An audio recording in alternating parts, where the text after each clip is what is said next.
Hey, everybody, it's me, Tracy, and I've got some exciting news for you. This year, the Stacks is turning 8 years old, and we are celebrating with our very first meetup day. On Saturday, April 4th, we are inviting you all to meet up in cities across the country and around the world to hang out, play games, and build community around our shared love of all things books, reading, and of course, snacks. Head to thestackspodcast.com/meetup for more information. Over there, you're going to find a list of all the cities we have meetups scheduled for. You'll be able to RSVP. And if you don't see a meetup near you, there's also information on how you can host one. Again, the website is thestackspodcast.com/meetup, and meetup day is April 4th. This young man, you may know him, named Jason Reynolds. I could always find him at Peach's bar. And I would come in and he'd be like, when you going to write that book? To which I responded, I write unlawfully. They don't want this. They're not going to teach this in schools. And he said, the kids talk like that too, Mo. They need your voice. I decided, all right, I'll give it a shot. And it was a poem that I read called Blurred Vision. And I read that poem at Girls Right Now. 2 editors came up to me and asked, are you working on a young adult novel? I wasn't. But I said, yeah. Actually, this is it. I'm almost finished. And that was the beginning.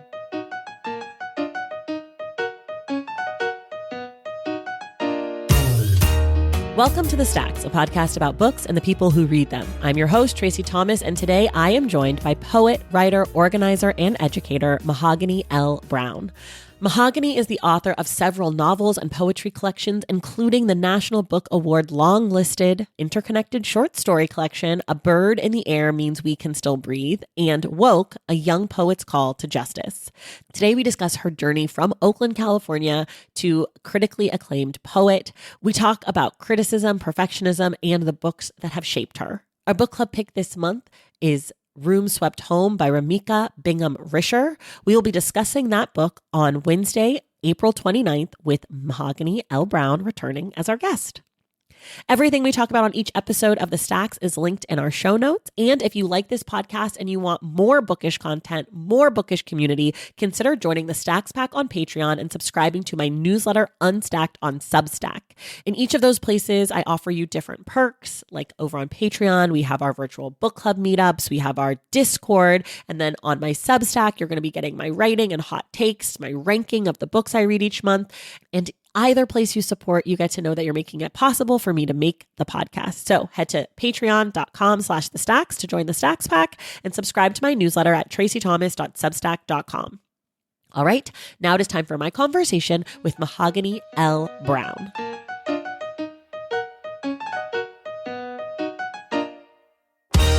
All right, everybody, I'm so excited. I feel like this episode has been a year in the making because I met today's wonderful guest a year ago at AWP. And I said, we're going to make this happen because I'm obsessed with you. I don't know when, but we're going to make it happen. And so I am thrilled today to be joined by poet, author, organizer, activist, artist, amazing human being, Mahogany L. Browne. Welcome to the Stacks. Oh, and also Oakland girl. Yes. Well, Oakland woman, but it's an Oakland girl. I like Oakland girl. They raised me, they made me. That's and right. I didn't get to New York until 26 years ago? That's a long time ago, though. Yeah, it is. Have you been in New York now longer than you were in Oakland? I turned 50 in April. You turned 50 in April? Yes. Mo. So I have 1 year over. Yeah. You look 27. Come on, somebody. I mean, 50. How exciting. What are you going to do for your birthday? Anything? Ooh, I've decided this is my year-long celebration. Okay. So I have a 50 birthday bucket list. Okay. Can you share some of the things that are on it? Oh, absolutely. I've done stuff already. I started. Okay. Okay. Well, obviously. I did like a Top Chef competition. Were you cooked? I judged. Okay. But do you cook?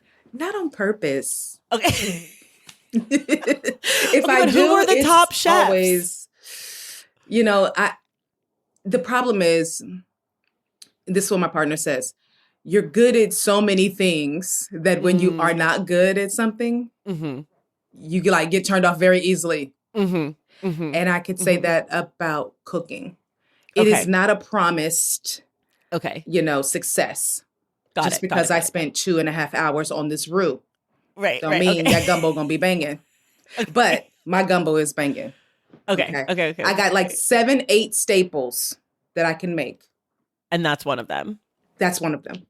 And who were the chefs that you judged? One was Chef Browne and Chef. But these are like real chefs. It wasn't like you got your friends together and you were like, we're going to do a Top Chef competition. No, you really judged one. Competition space, like a cooking classes. And this is one of their options. Oh my God. So I was like, I want to go watch people sweat in real time over how my steak needs to be prepared. Oh my gosh. Wait, this is so juicy. I turned 40 this year. Yes. And so looking 22. Trying so hard. I think I'm going to do a party. But now I feel like for 50, I like this year-long celebration idea. Just do it. This. I have a New Orleans French Quarter thing scheduled. Okay. Another trip to Morocco. This Black woman wellness space in Sedona. Ooh, I want to come to that part. Done. Let me know when that is. On the West Coast. I told you, I'm doing it everywhere. Okay, I love this. Okay, this is amazing. So we know a few things about you.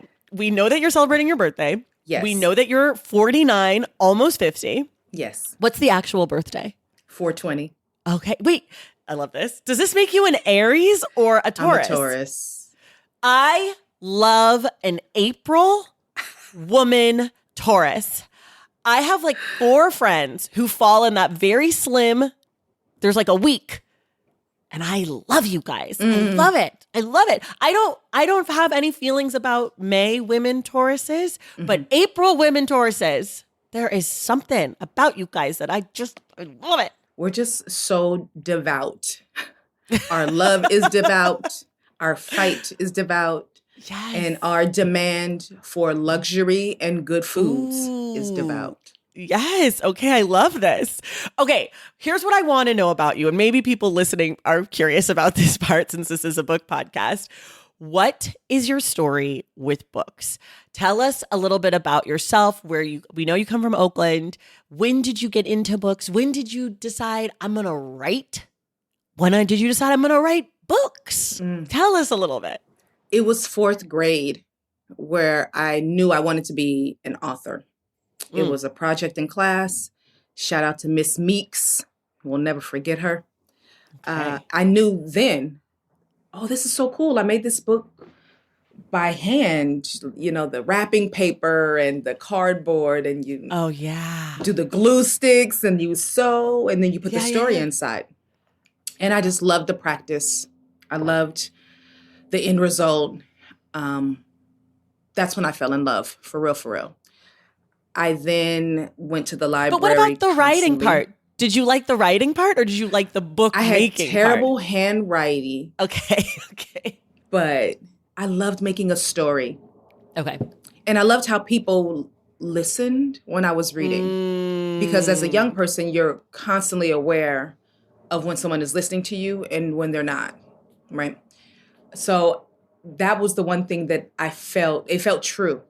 I'm writing this thing and they're listening to me intentionally. So I knew then. And after 3 stories, everybody was having the same kind of hair color, red. Okay. They were like, Irish princesses. Sure. I then was like, I need to go to the library. I need new stories. Yeah. Fell in love with all things Sweet Valley High, Christopher Pike, Judy Blume, Beverly Clearly. But I found Toni Morrison's Bluest Eye. And I had when you were in 4th grade? Around 7th grade at that point. Okay. So 3 years in. Okay. Me constantly writing, mimicking Sweet Valley High. Sure. And it wasn't until Bluest Eye where I saw myself. And that was scary and amazing. And I was crying in the stacks, like literally on the floor. Like I couldn't believe all this had happened to this baby. and she was just like me. And that's when I think I became a different kind of reader, and absolutely an invigorated and revolutionized writer. When you say a different kind of reader, what kind of reader were you before, and what kind of reader did that make you become? The kind of reader I was before was someone who was just excited to share, to read anything. I didn't care if it was bad. I didn't care if there was no representation of the people that lived in my community or went to my school or went to my church. I just wanted a story. And in turn, after, reading Bluest Eye, I then realized how much I have the articulation now. I didn't have it then, but I just felt ousted, right? Marginalized, even as a reader. So it was then with Elder Morrison's work where I was like, oh no, I can talk about being called the N-word while walking to school and the father being like, good job, son. I can talk about all these things that are absolutely racialized and a part of my identity and everydayness in this specific country. And that be worthy of a story, be worthy of the page. I don't have to talk about, I did have boy crushes, but were they more important than the police brutality that I witnessed in my community? No, right? All the men in my family have been impacted by the mass aggression system. Right. All of them. And I didn't have anywhere to write that down because we were told to be shamed.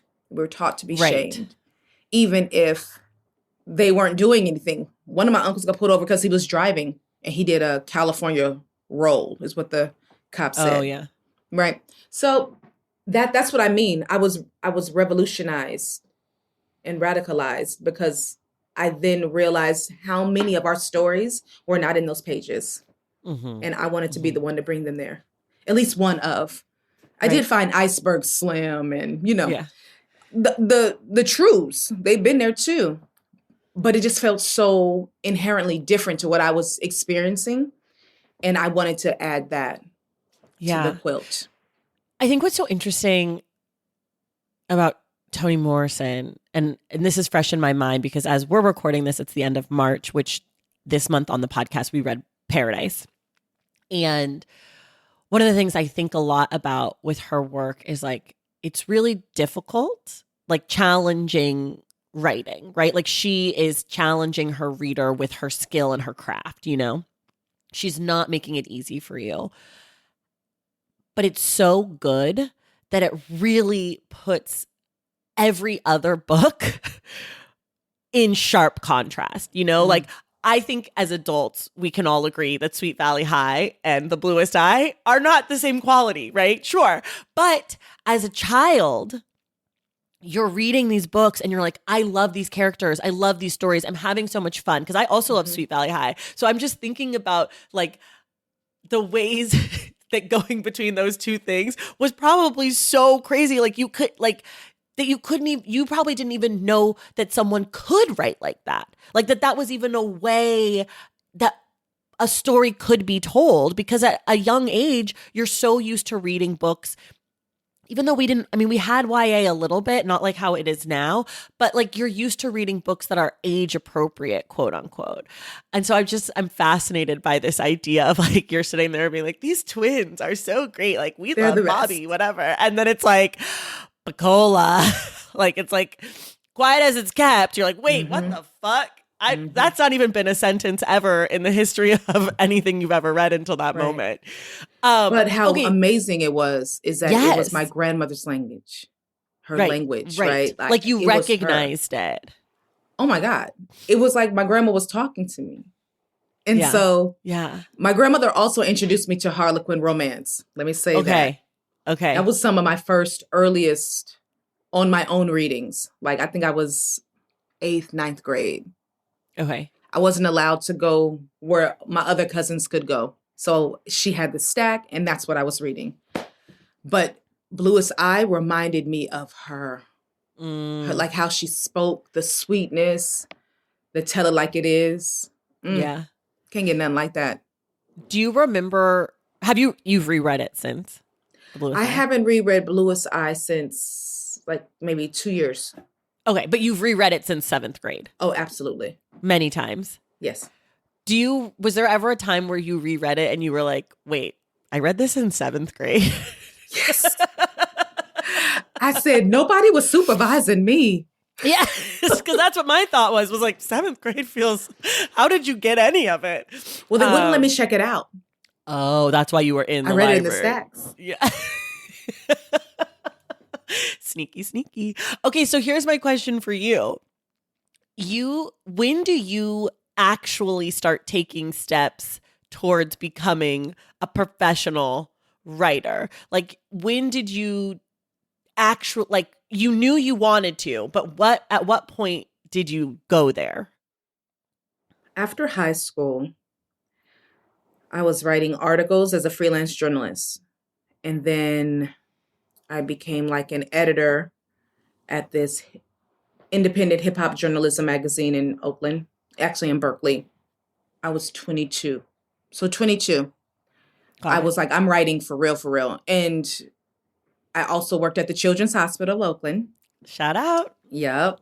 Walked down the street to get my cake from It's All Good every single day. They closed.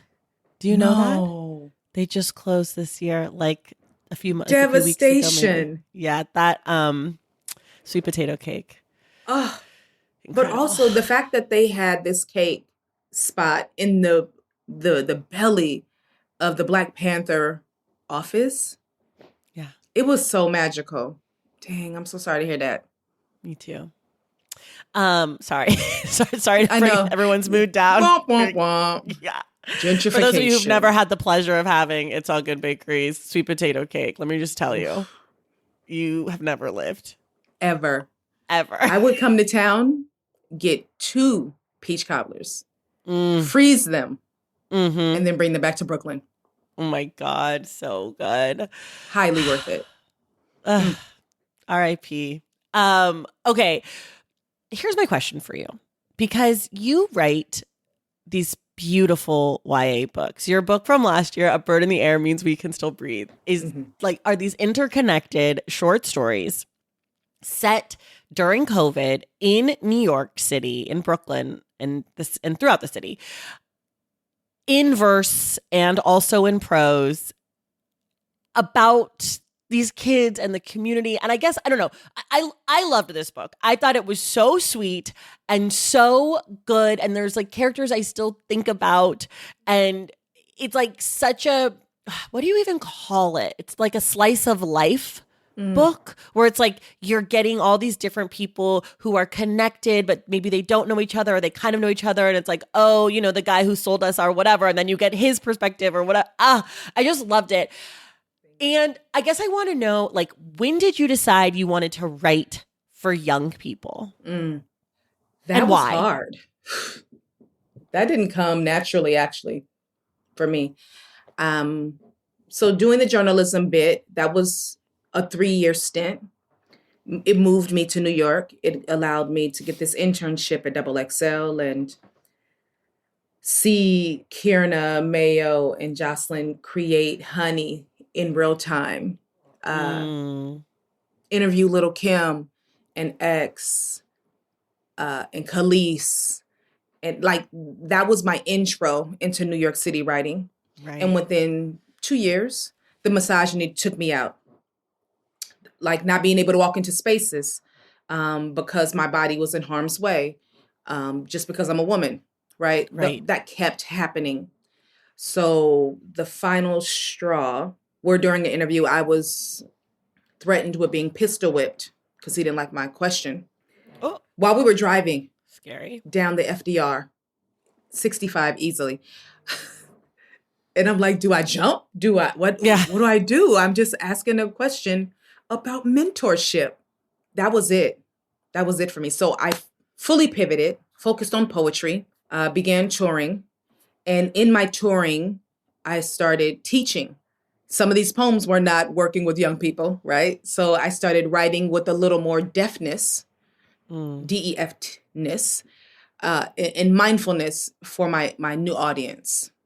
And after 13 years, This young man, you may know him, named Jason Reynolds, Ugh. was like the lorist of Brooklyn.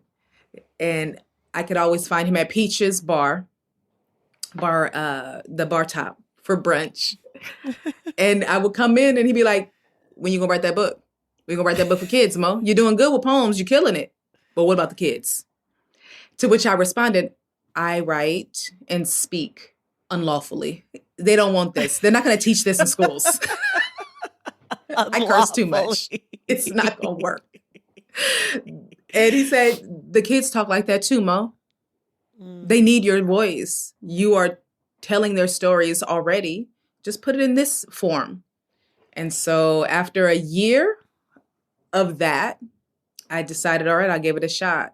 And it was a poem that I read called Blurred Vision. You can still see it online. I'm reading a poem about this young girl who sees the bullying happening to her through an interaction with her best friend. And so she's like witnessing the bullying happen outside of their friendship, and then that friend becoming a part of the bullying group. And I read that poem at, Girls Right Now. And they had mentors with traditional editors and the big fivers and all that. And me reading that poem in that space, 2 editors came up to me and asked, are you working on a young adult novel? And I said, yeah. I wasn't. But I said, actually, this is it. I'm almost finished. And that was the beginning. That first little baby lie, which was in my head, I was writing it. I hadn't written it down, but I was in my head thinking, Jason said I should do this. I probably should do this. Oh, they like this poem? I could turn this poem into a story. And at this point, was Jason already writing Absolutely. books? Okay. He was already, I think Ghost was already out by then. Okay.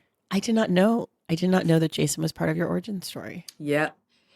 I just talked about this online. Jason prompted me to do the YA. I had a children's book. So when that editor said, we want to do a book with you, I said, well, that one's not done yet, but I have this other thing I'm working on. And I showed them Black Girl Magic, the illustrated book that Jess X Chin drew beautifully for. And they were like, oh, we would like that and whatever else you're doing. We just want to work with you. Amazing. So that was the beginning. Jason, how affirming. We just want to work with you? We just want to work with you. And so Jason brought that in. And then Jacqueline Woodson and Jason were talking at Harlem Fete to me about options. Mm-hmm. And Jackie saw the little PDF pages. And she said, this is brilliant. You have an agent? And I said, no. You want one? And I said, yeah. So Jason got me to write YA.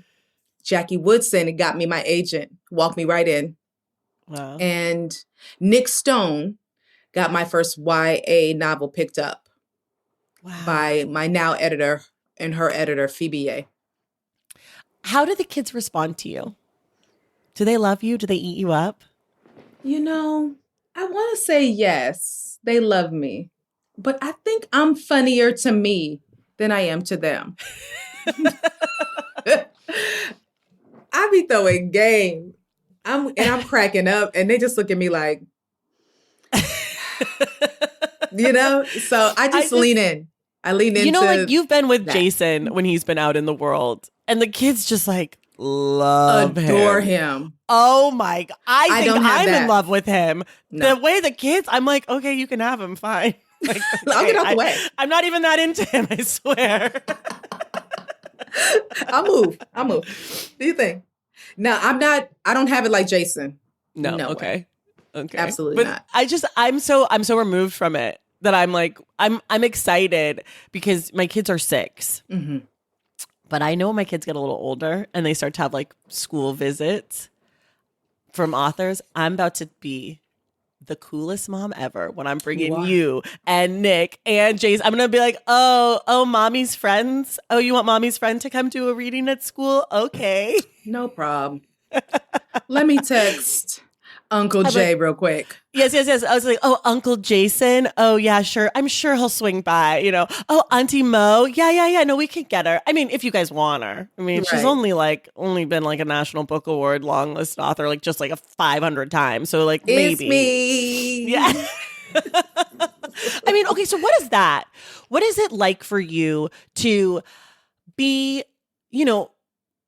coming up from you come from journalism, you're a poet, you kind of get talked into doing all of this, and then all of a sudden your work is recognized critically. You're on these lists. You are Mahogany L. Browne. You are a known person. People cite you as an influence, as an advocate, as an inspiration. Before we ever met, your name had come up so many times. And Disha Philia is the one who introduced us. But we were at lunch and she was like, Mo's gonna come too. And I was like, oh my God, I'm so excited to meet her. You have become such a force. So what's that been like for you to not only be beloved by your peers, but also to be critically acclaimed? I'm so thankful because I don't know if I see it the same. How do you see too it? busy working. I see. Yeah, I don't see it the same. I do see opportunities. I do see my position in the world, right?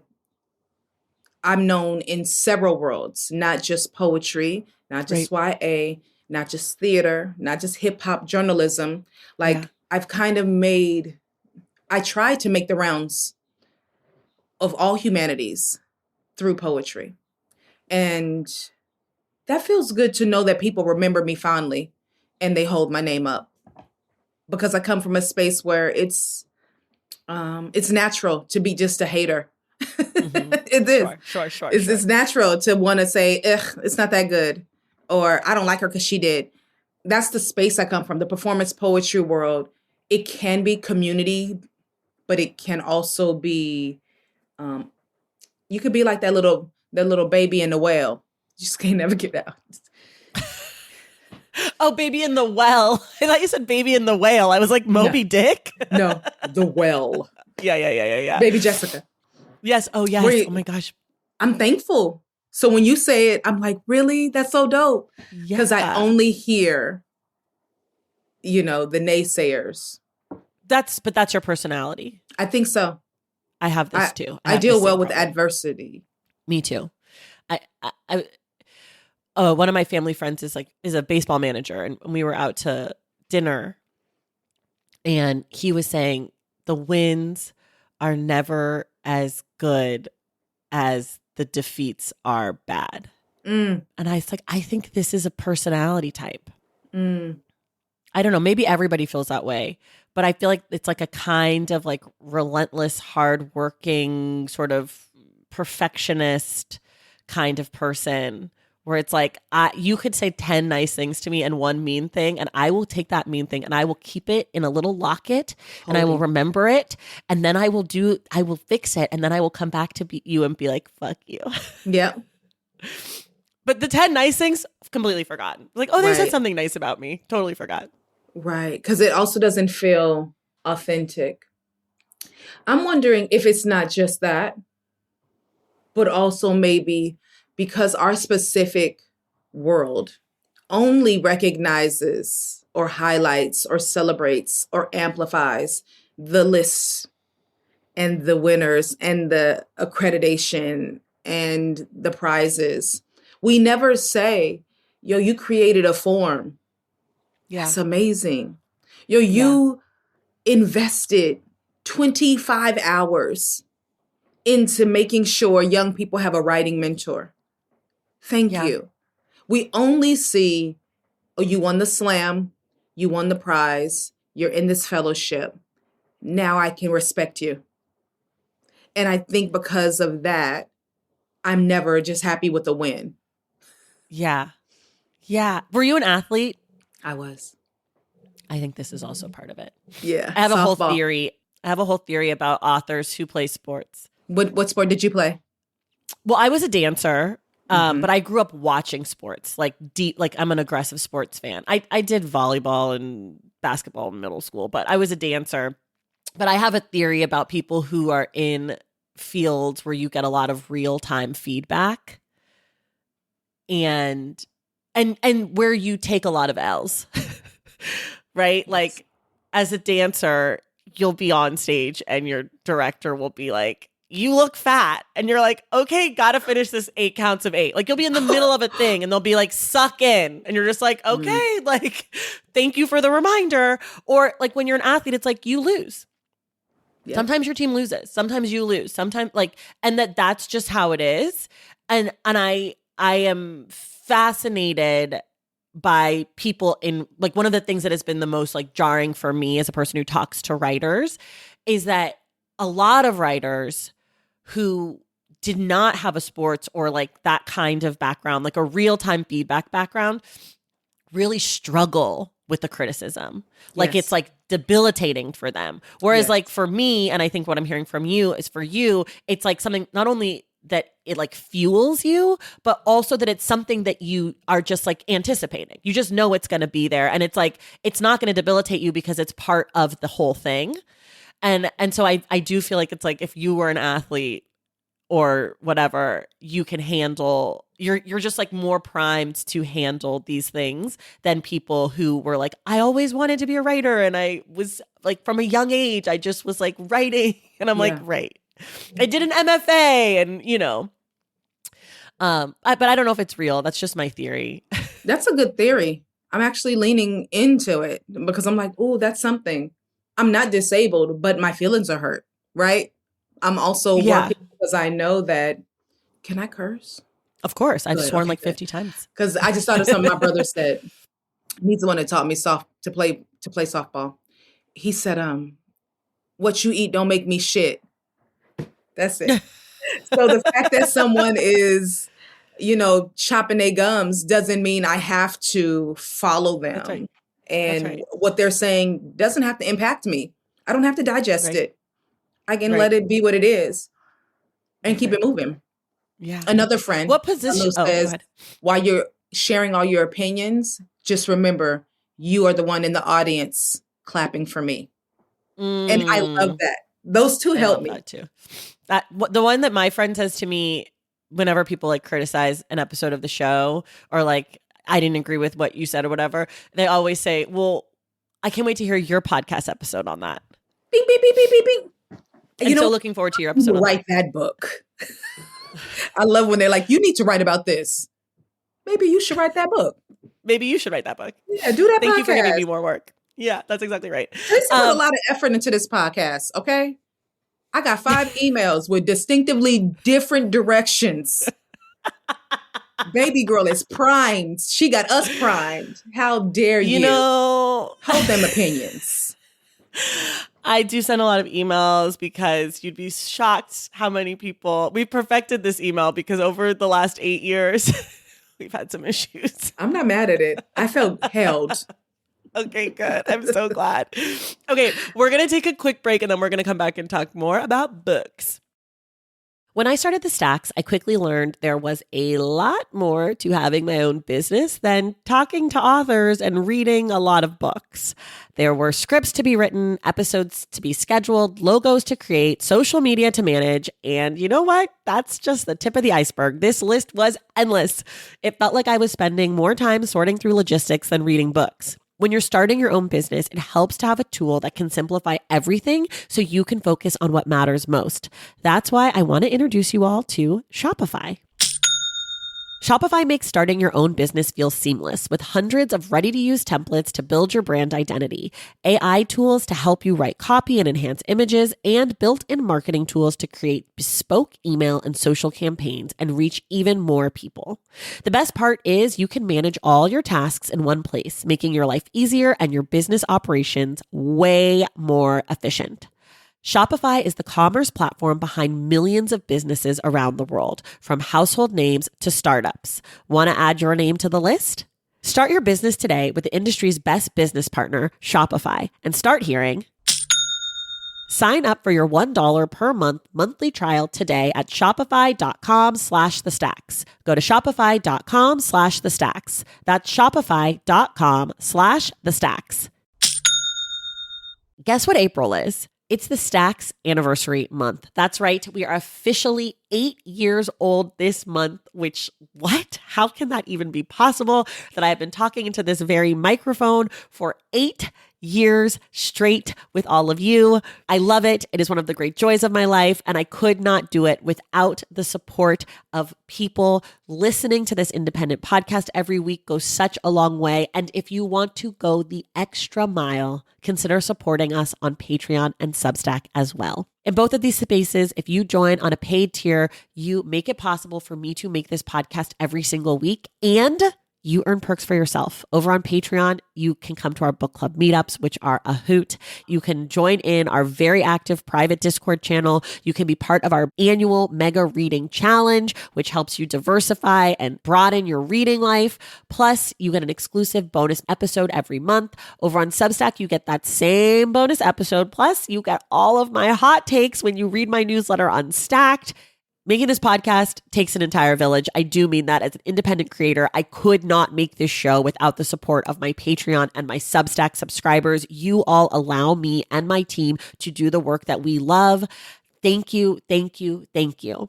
If you or your friends are looking to meet other book lovers and support an independent podcast, come hang out with me on Patreon at patreon.com/thestacks and subscribe to my newsletter at tracythomas.substack.com.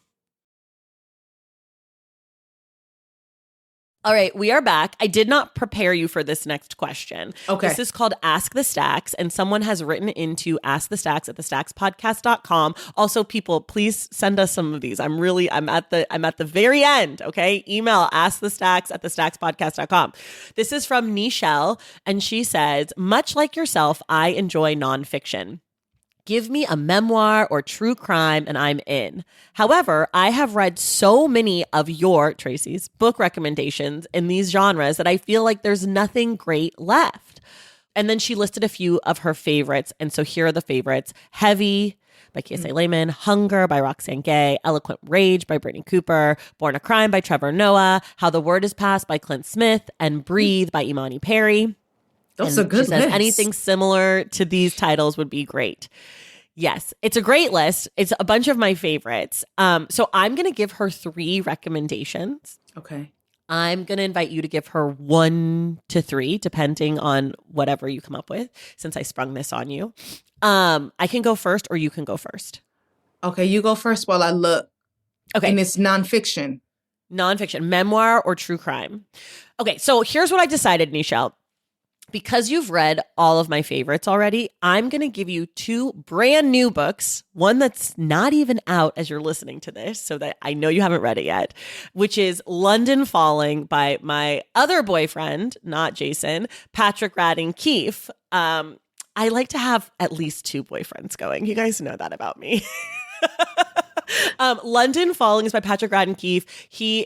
This book is about, it comes out April 7th. It is about a 19-year-old boy named Zach Bretler in England who is found in the river.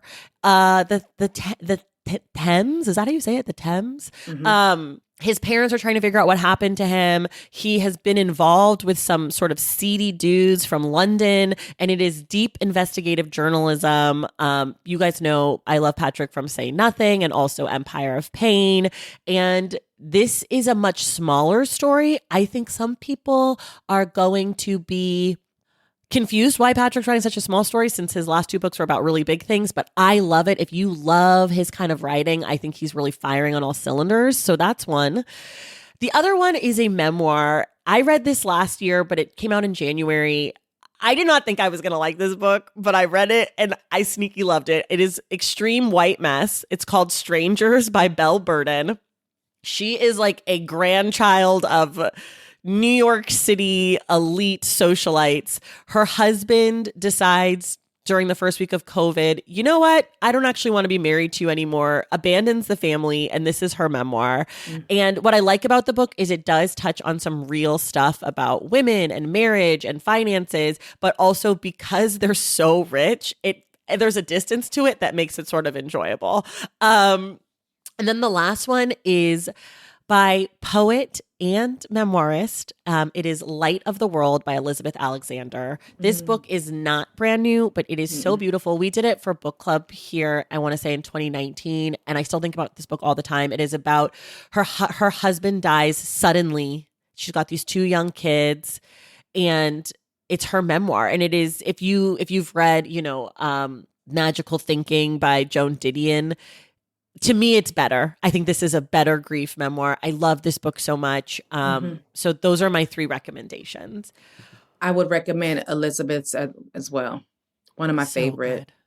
And she's a poet, so the language is just succinct, precise, sharp. So sharp. It's so good. And you weep a lot. Yeah. I think memoir, Taste of Power by Elaine Browne. She was the only woman to ever run the Black Panther Party in Oakland.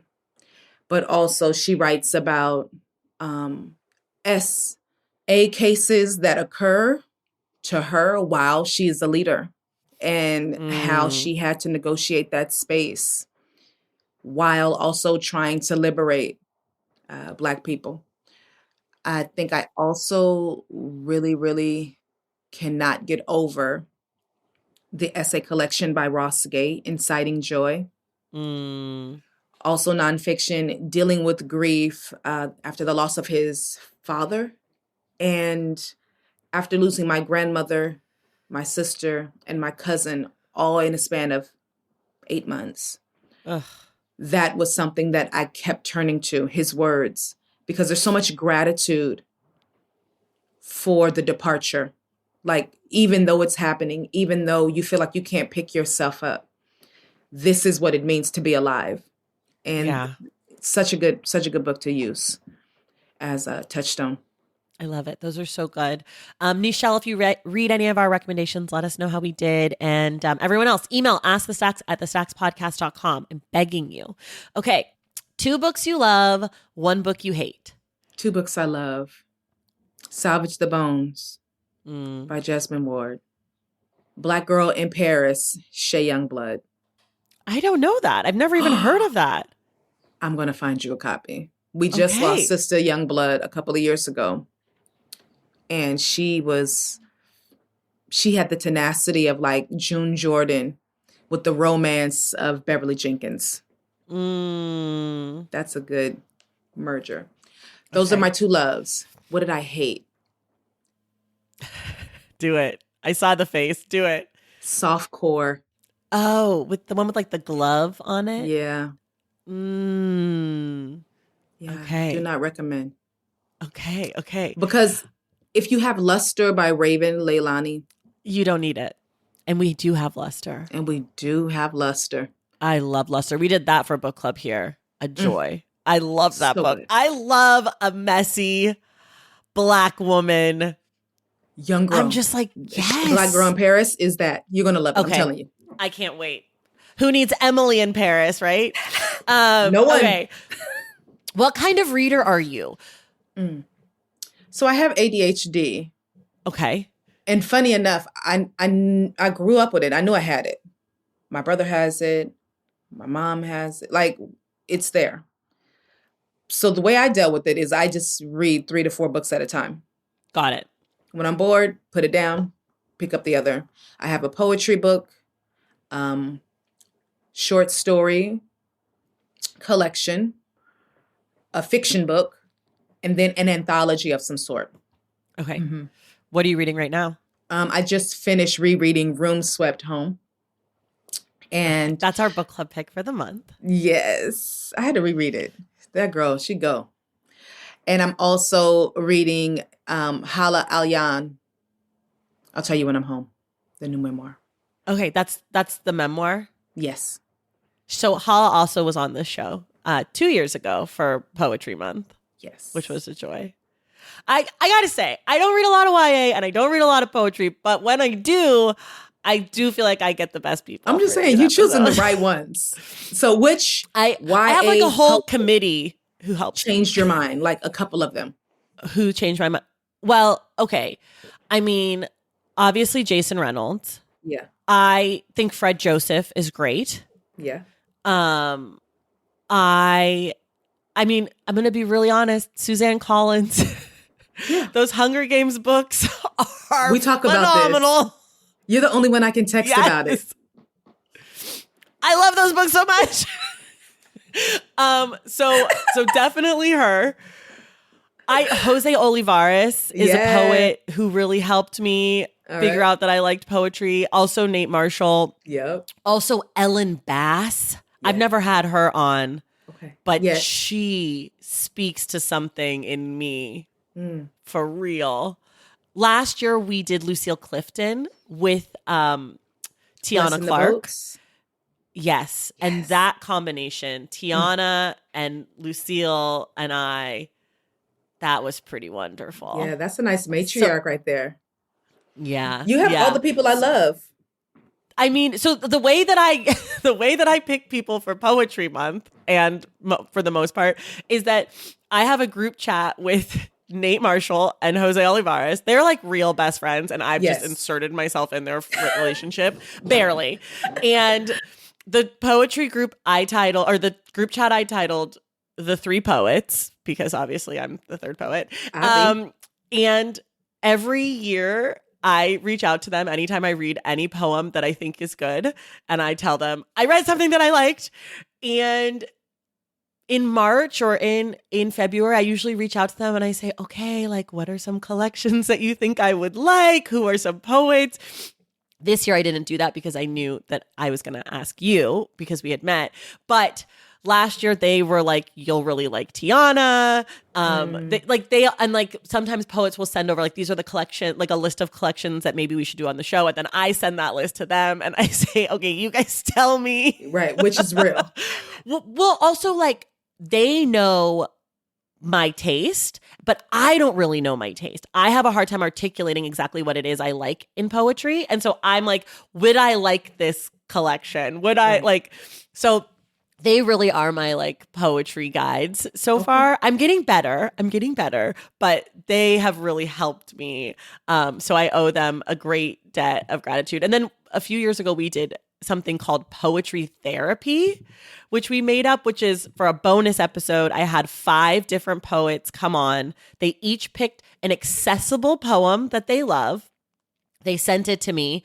I read it once before the episode. I read it once on air, and then we discussed it. And we talked about like, why do you like it? What stands out? And that was really fun because I think so many of us struggle with reading poetry and like getting in our heads and thinking there's supposed to be a right answer. And I certainly do.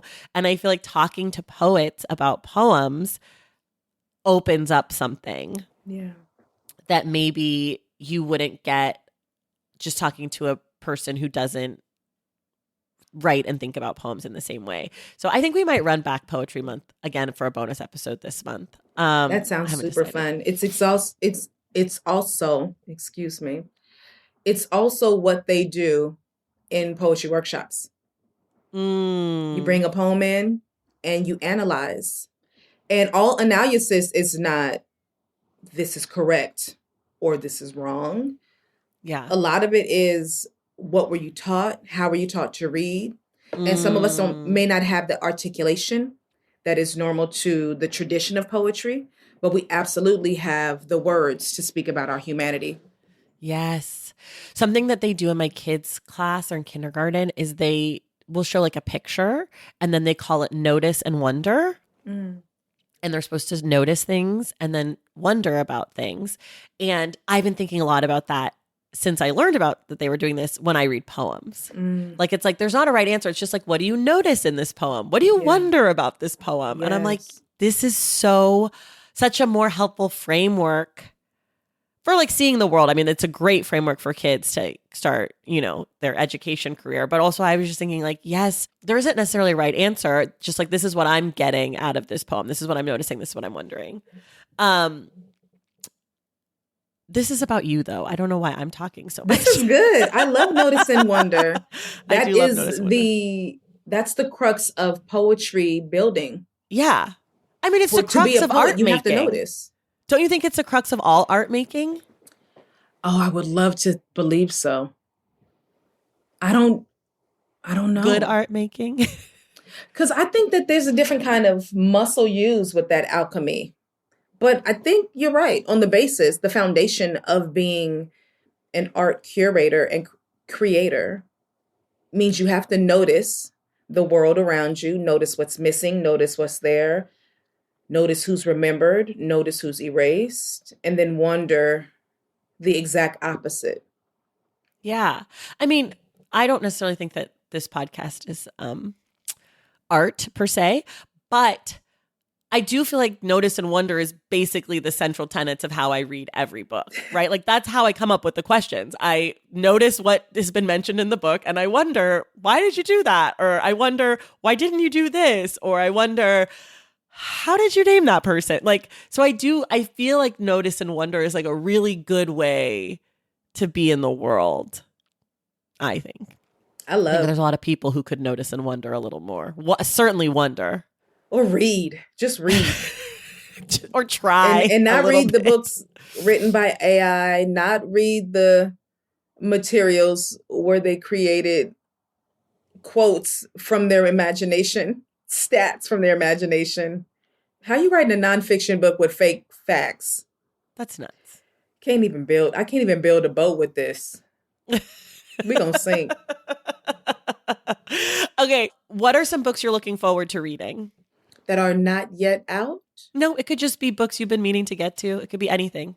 Oh, okay. Basically what's on your current TBR. I actually returned to like the older books, but I did finally crack open If I Ruled the World by Amy Louise. Oh, yeah. She's like the music writer, right? And she wrote the novel. She's from the journalism world. Yeah. I'm reading her. I'm reading Be Easy by Adrian Matika. His new book is coming out. And I'm reading Mom Unfiltering by Leah Kim. I don't know that. It's a new nonfiction, John. I'll make sure to send you. Okay, she does a great podcast called Chop with her and an astrologist named Laura. Okay. And they are liberatory practicing artists. Very dope. I love it. Are there things you wish were different about your reading life? I wish I was paid to read. If I was just paid to read, I wouldn't be rushing around. That's what you think. As a person who's paid to read, I'm always rushing around. It's not. I barely get to read. How is this possible? So much of my life is everything else that I have to do. I mean, you are raising two humans. That's a lot of work. They get in the way a lot of my reading. Asking questions, talking about food. Talking to me. I'm like, don't you see I'm trying to read? No, they're talking to me about Pokemon. I'm like, shut up. Pokemon. I hate Pokemon. Sorry. Yeah, I wish I had more time. I wish there was just like a dedicated time to read for the world. Yeah. That'd be nice. Yeah. That would be really nice. I tried to work in an art practice time. Oh. Which I'm holding on for dear life, that one day a week. What kind of art? Writing. I'm not really good with my hands. Me neither. I can't do collaging. And when people do that, I'm amazed. My vision board looks crazy. You vision board. I do not vision board. Yeah, I do one at the top of the year just to remind myself what I'm focused on. That's so good. I write a goals list. Oh, that's nice. I don't have the visual arts. That's not something that I have. And similar to you, if I'm not good at something, I'm quick to be like, okay, gotta go. Not for me. Not gonna do it. Not gonna spend time on that. No, thank you. That could be the athlete in us. It's true. Because there's some natural instincts. Yes. Like people always say like, oh, are you going to write a book? And I'm like, no, I hate writing and I'm not good at it. And I spend all day reading other people who are great at it. Why would I throw my hat into the ring knowing I'm not even going to touch the hem? I'm not even close. I would never put myself out there in that way, knowing that I suck at this thing compared to everyone else. Like as much as you read, I doubt you suck. Let's start there. Well, I have too high standards. I'm too much of a perfectionist. I'd never finish anything. If I tried to write something, which I don't want to do because I actually despise writing, I would, no. And okay, do you want to hear a funny story? I'll tell you, this is about me again, but I'm gonna tell you a funny story. So, had my kids' parent teacher conference, and the teacher was like, they're smart, whatever. He's smart. He's doing great. But, I've noticed this funny thing. Like, we do this thing where we like tell a story, but to come up with a story, but to tell a story, we tell it to like our group. And then, the kid will tell it to me, the teacher. And then they're supposed to sit down and write the story. And your kid will tell the story and then he'll tell the same exact story to me. So I know he's really thought out the story. But then when it comes to write it down, he just writes sharks, the end. And I was like, oh, so what you're telling me is that that's my kid. Because that's me. I could talk for 50 minutes. And then when you're like, okay, write it down. I'm like, we talked about dogs. Thank you. I'm like, maybe this is like hereditary. That like we are a people of the talking. We are not a people of the writing in the Thomas we family. are a griot people. Yes, we are. It is giving oral historians. Listen, like, lean into your strong parts. I just started laughing at her. I was like, I'm so sorry, but like this, I was like, this is literally my job, and I hate writing. Right. You said he got it honest. Yeah. I said, well, we're gonna have to work. We'll work on it, but just know this just might be shorter. It might be a lot of haikus. That's what I used to do. We had to write poems in school. I would only write haikus. Yo, you were slick with it. Good to know. Just a little sneak. Okay, wait. We are running out of time, but I got to give you the last few. Okay. Ideal reading setup. Location, snacks and beverages, time of day, accoutrement. All of that. I love my ideal reading setting is beach, cabana. Okay. The ocean, I can smell it. The heat of the sun, I can feel it. I only have on a bathing suit, but I have enough shade where I can read. Yes. And tan.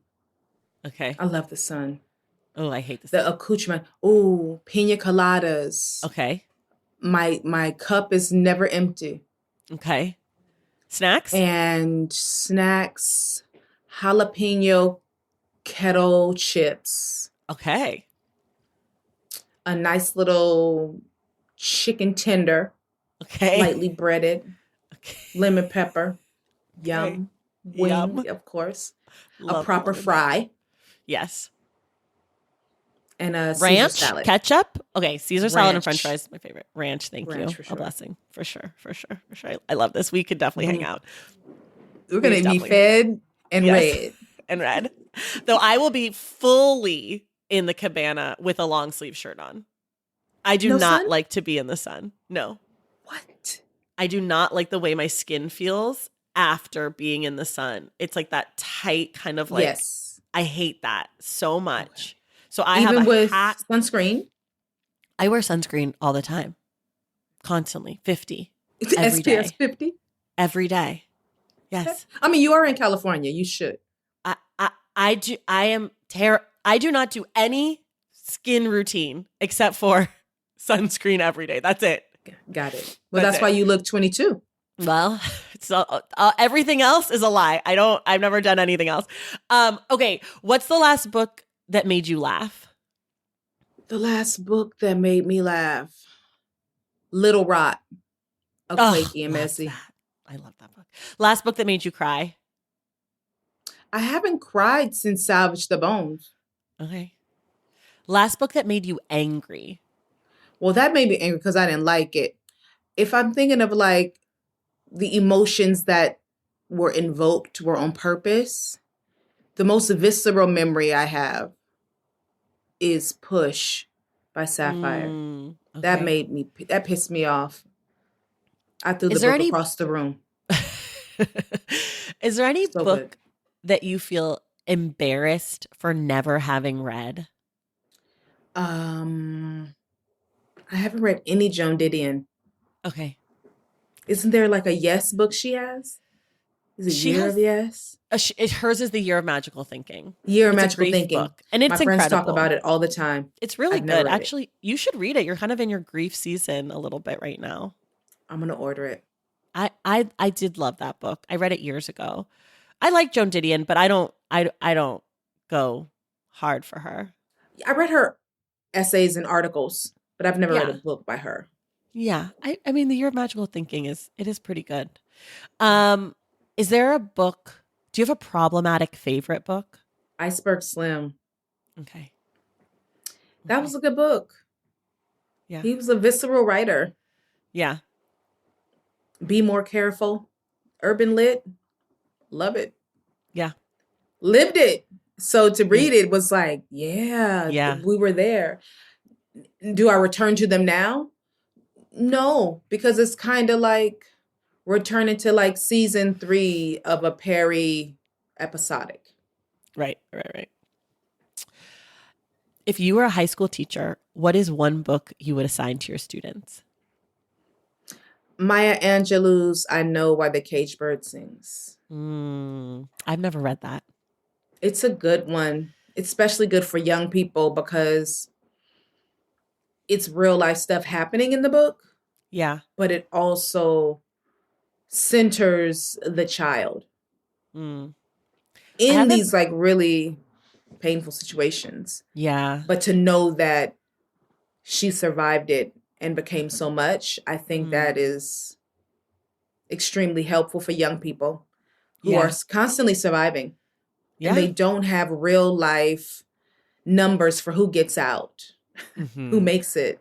Right. I haven't asked this question in such a long time. I used to ask it every week at the beginning of the show, but for some reason you're making me really want to ask this one, which is, who would you want to write the book of your life? And you can't say yourself. It's not a memoir. Yeah. Imani Perry. Can't go wrong. Ooh. Or Kimon Felix. Those are two totally different books. Mm-hmm. And I can see like the different Mo's. Mm-hmm. I love it. Oh, I love Kimon. Again, 2 past guests of the show. Hey. I can't wait to read both the Imani Perry and Kimon Felix Mahogany Browne story. Okay, last one.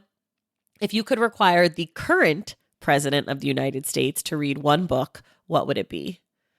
Probably a banned book. Yeah. Roots by Alex Haley. I've still never read Roots, though I have seen the movie 700 times. I need to read it. You must. I have a copy here. I have my parents' copy. Oh, you got the OG copy. The OG. Like I got my grandmother's copy. Yeah. My dad made us watch that so many times. That's why you didn't read it. I just never thought I had to read it. I'm like, I could do the whole movie. I could do from the first moment. I could recite the whole thing. We got to go. But everybody, Mahogany L. Browne will be back on Wednesday, April 29th for our book club discussion of Room Swept Home by Ramika Bingham Risher. The book, you get your copy now. Hurry up. You can get it. Read with us. We're going to do poems. I know you're scared. Don't be scared.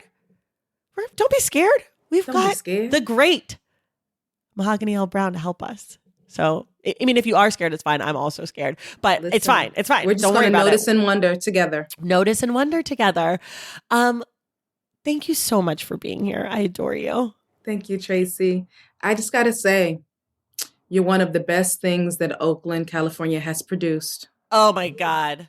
Don't say that. We come from a place that has produced Ryan Coogler. Yep. The Black Panthers. Oakland has produced, I think Oakland is overproducing greatness. In the water. Right? It's in the Oakland water. There are 2 places in the world that are overproducing greatness to me at this moment. One is Oakland and the other is the country of Puerto Rico. Ooh. Puerto Rico is overproducing for their size. There are so many great Puerto Ricans. Same with Oaklanders. Yo, despite our conditions, we rise. Because of. Mm-hmm. It's such a great place to be from. I'm obsessed with you. Thank you you're actually the second Oakland guest this year for book club, because Jasmine Guillory, also a great Oaklander. So I'm in the club. Yo, hell yeah. We gotta, we stick together. All right, everybody. We will see you in the stacks.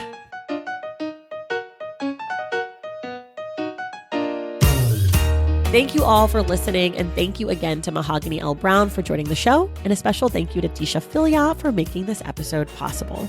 Our book club pick for April is Room Swept Home by Ramika Bingham-Risher, and we'll be discussing the book with Mahogany on Wednesday, April 29th. If you love The Stacks and you want inside access to it, head to patreon.com/thestacks to join the Stacks Pack and check out my newsletter at tracythomas.substack.com. Make sure you're subscribed to The Stacks wherever you listen to your podcasts. And if you're listening through Apple Podcasts or Spotify, please leave us a rating and a review.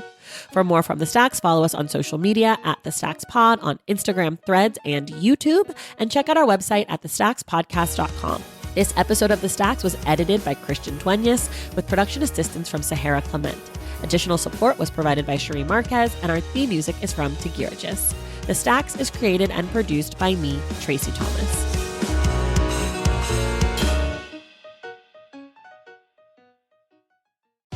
I earned my degree online at Arizona State University.